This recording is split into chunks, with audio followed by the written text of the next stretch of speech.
rifle. So I think the FBI will find him.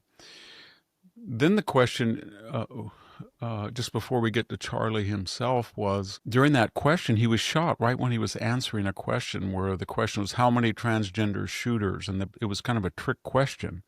And Charlie said, well, how many were not gang related? And then he was shot. That was very crazy. And I don't know, I don't want to give currency to any theory, but it was very strange that somebody, if this is true, and I can't confirm it, the news accounts that there were imagery on a bullet with transgender, that the person asking the question at the time when he was shot. So that can be a coincidence, but it's a terrible coincidence. But that being said, I was thinking about the question, what he was trying to answer. What he was going to say, I think, was we don't want to go back to 20 years of mass shootings, because the transgender movement is a recent phenomenon. If we had this conversation, you and I, 8 years ago, we wouldn't even know really what was going on. But when you talk about the recent shootings and people who identified as transgender or listed their pronouns, and you get 4 or 5 of them. And that rubric, according to scientific literature, not the mass cult on the campuses, but scientific literature before the cult started, is about 0.001. So it is a legitimate worry, and he was trying to address that when he was shot. But then the question is, the Turning Point USA that he created as a high school 18-year-old, 1 year of college, and that kind of a referendum, isn't it, on the value of a college education, because we're awash in millions of people with BAs in sociology and psychology with $100,000, $200,000 in debt. And then we look at Charlie, who could out-debate them. And it shows you that we all have to take a hard look at higher education. I grew up with the idea on this farm because my grandfather told me that he didn't have any sons, and he was going to send all 3 of his daughters, even one that was crippled with polio. She tried to go to Stanford, but she went to San Jose State. The other 2 girls, my aunt and mother, got BAs and then graduate degrees at Stanford. And that we were inculcated that even though we were out in the middle of nowhere in this little farm, higher education was the answer, the enlightenment.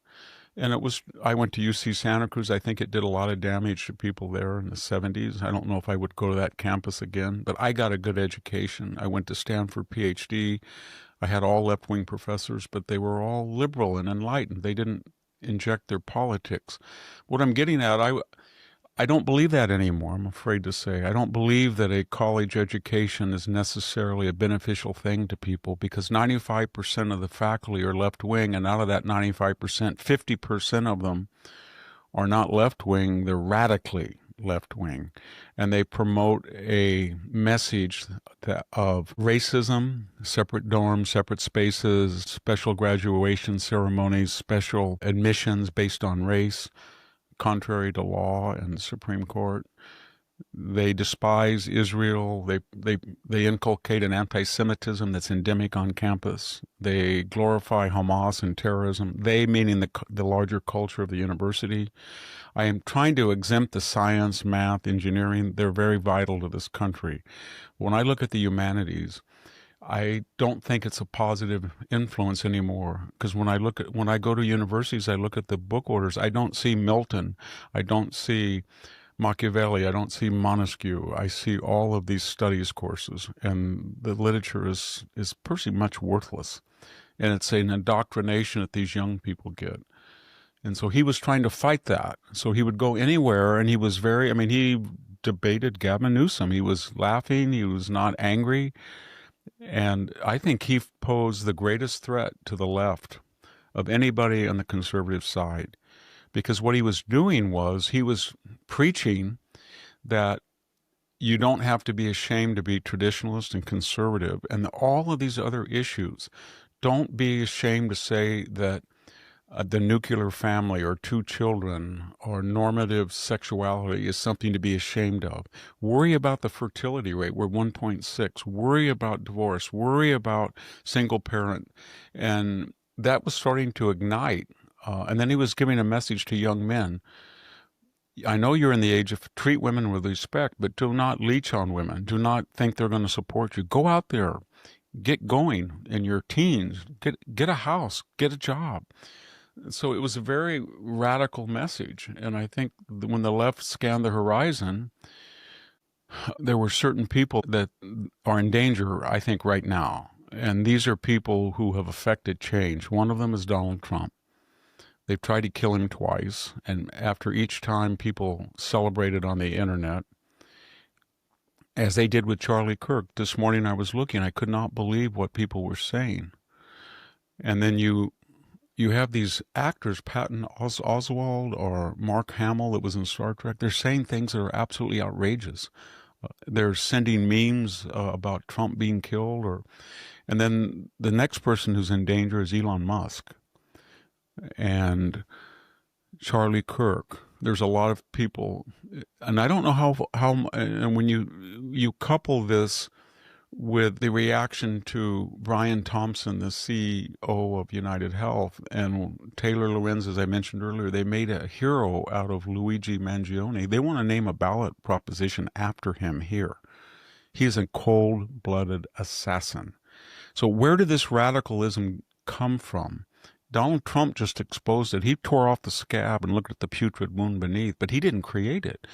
It's part of the university. It's part of this immigration policy where we let in millions of people. We have the highest number of people we've ever had, 55%, 55 million and 16% of the population, which is okay if they are legal, diverse, meritocratic, skills, English fluency.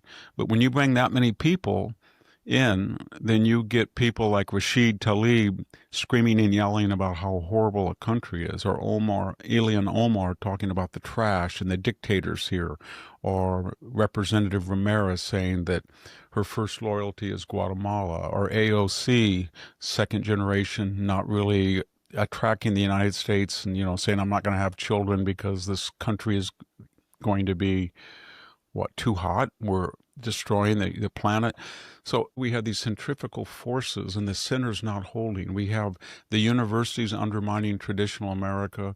We have a left-wing socialist element that believes violence is legitimized. And then you have rampant and unchecked and unaudited immigration. So we have no idea who people are who are coming in. We don't teach civic education. And then we have one other thing. There's a counter-revolution against all that. And it, for the moment, controls government, Supreme Court, presidency, Congress, and a majority of the state legislatures and governor. And that means that the left, for all of this influence in the culture, in the media, in the universities, they don't have actual power. And that's why we see them going crazy with the lower court judges that are just out of control, like renegades, with attacks on ICE, with trying to identify ICE people, with hoping they get killed. Another person who's in danger is Tom Holman, because they were always talking about killing him. These people are really not good people. These young left-wing people on social media, everybody's in danger from them. And I don't know how and Charlie Kirk was trying to engage, prove me wrong. That was his tour. I'm going to go out and talk. Instead, there's something there, though, finally, there's something there we will find out, because this was a planned political assassination. And I doubt that person acted entirely alone. It was too professionally carried out. I don't think he was a professional assassin. I think he was a college-age student that was angry at him about his conservative traditionalism, and he and somebody else talked about it or helped, and I think we'll find out.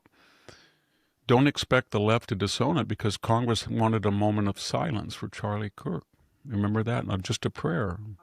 So, Victor, I wanted to just ask you about the significance of Charlie Hurt in the election of Donald Trump. Do you think he really provided the needed extra, the needed young youth to vote for him? That can be determined by statistics. So Donald Trump beat Kamala Harris roughly by 1.5%.